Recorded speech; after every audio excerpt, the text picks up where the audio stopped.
All right, we're going to test this microphone. And I'm just going straight up into the radio, into my antenna. And because these are old tube radios, they don't care.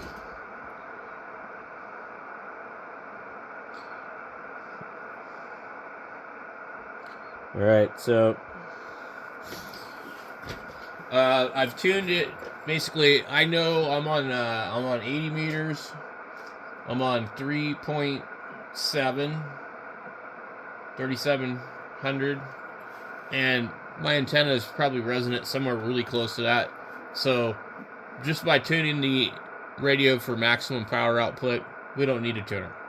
There's a Pi network in the radio, which a lot of guys don't realize this, but new guys, the old radios, you have to tune the plate and the load and all that stuff in the pre-select, but that's a Pi network, and the output of the tube or the tubes to match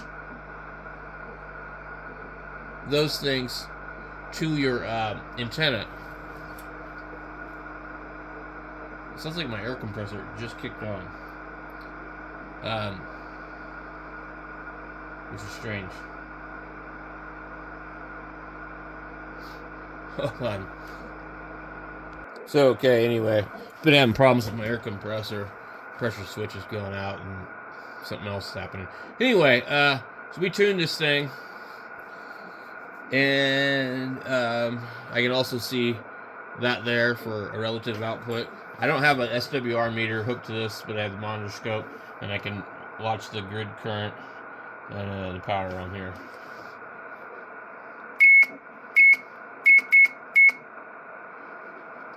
Okay, so we're pretty close.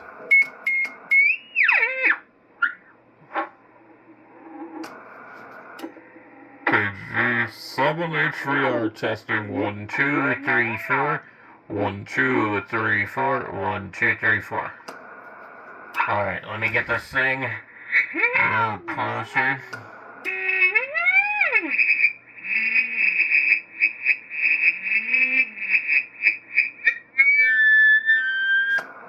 When you get that zero beat like that, it's really close. I need to turn this reading down. 1 2 3 4 1 2 3 4, and I've got mic gain really low on this, real low. So I think the auto transformer in here worked. Well, let's try this other microphone. We have a little bit of distortion. I can hear it on the audio.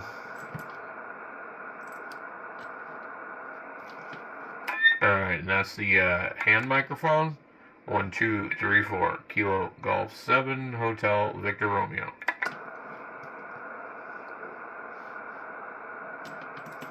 Back over to the desk microphone.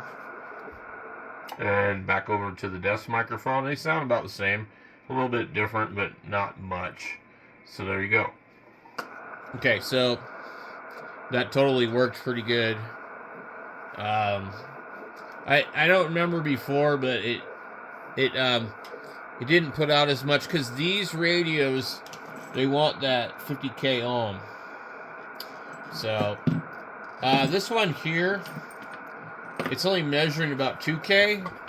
So I want to bring my meter over here and measure that while we're on camera, and just to see. I really think when I got this microphone, I got it from somebody else, and it looked like somebody had already modded it or done something weird to it, and that was why I pulled that stuff out. So it should be these two pins right here. We get 2K, and then this one should be these two pins. We actually have less. So we have 1.1K that we're measuring. But it's called a 50K ohm microphone. So the desk microphone has a little bit higher probably impedance. I guess it's complicated on how to measure that stuff, but usually if you have like a straight up microphone, you're usually going to see like 500 ohms on it. I'm trying to think if I have one laying around here that we could test. But they usually do look like 500 ohms.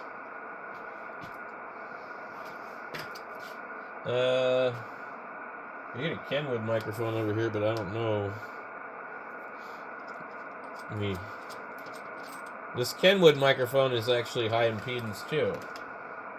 It's also 50K.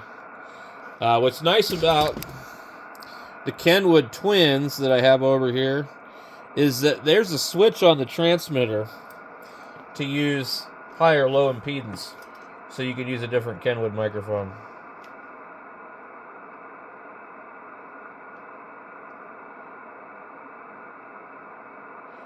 .192 ohms, or I mean K, 1.92. So that Kenwood looks an awful lot like the Yaesu hand microphone. I've really got to, when I get time, get into that Kenwood receiver over there and figure out what's up with the receiver. It's not real complicated, but there's an AGC problem. So, anyway, you see if I can find a regular microphone real quick. I know I have one over here. And let's see, that is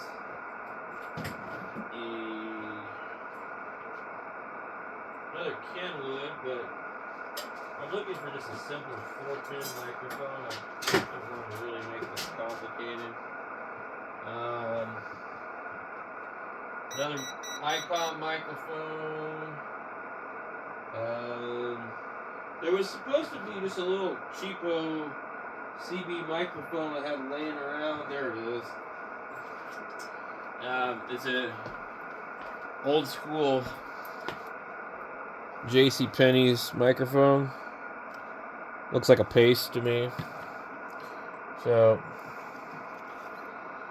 should be on these 2 pins here. And most likely we'll actually have to push the button in to see anything.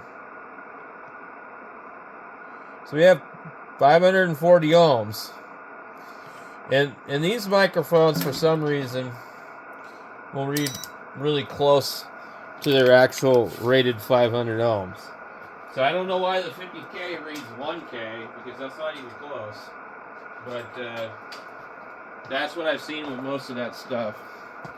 So anyway, I think the microphone sounds pretty good. I'm not a really big fan of desk microphones, but I have a short supply of 50K input impedance microphones, and the 101 requires that, and I believe the 901 also requires that. So I'll have to look that up about the 901, which I have over here under the Marantz. And the 901 is really a great radio. So I guess I probably need to spend less time buying garbage at the thrift store when I don't have the money, and work on just kind of playing around with the stuff that I got and fixing things up and whatnot. So that's what I'm kind of trying to do right now. Making these videos of older equipment and stuff. And this microphone I fixed tonight. I've been meaning to fix this thing for months, so I'm finally doing that. So anyway, maybe I'll get on this thing tomorrow and try and track down some stations like Parks on the Air just to work them on here. And the problem with these older radios is that, you know, you get on the air with them, and like if you don't know the people you're talking to, they always complain that you're off frequency or whatever. And another common problem with the 101s is the transmit and receive frequency can drift a little bit, and you need to make an adjustment in the radio. And sometimes you almost need to do that almost yearly on these radios. So you won't really know because you're tuning to everybody else. But anyway, as long as the radio is perfect, as far as that goes, you tune to whatever you hear, and you know you work them. But sometimes, you know, you could be off just a little bit, you know, and they whine and complain. So it's kind of, you know, the lids have taken the fun out of operating old stuff, because they just, you know, they make it like silly. It's like, oh, there's something wrong with your radio. That's what they first thing they think. There's something wrong with your radio. And, you know, you don't sound right. You know, it's like, no, there's nothing wrong with the radio. It's an old radio, and I'm not exactly on the perfect frequency that you're on. And you know, they don't get it. So, anyway, thanks for watching, guys. It's time for me to fold things up. We'll catch you later.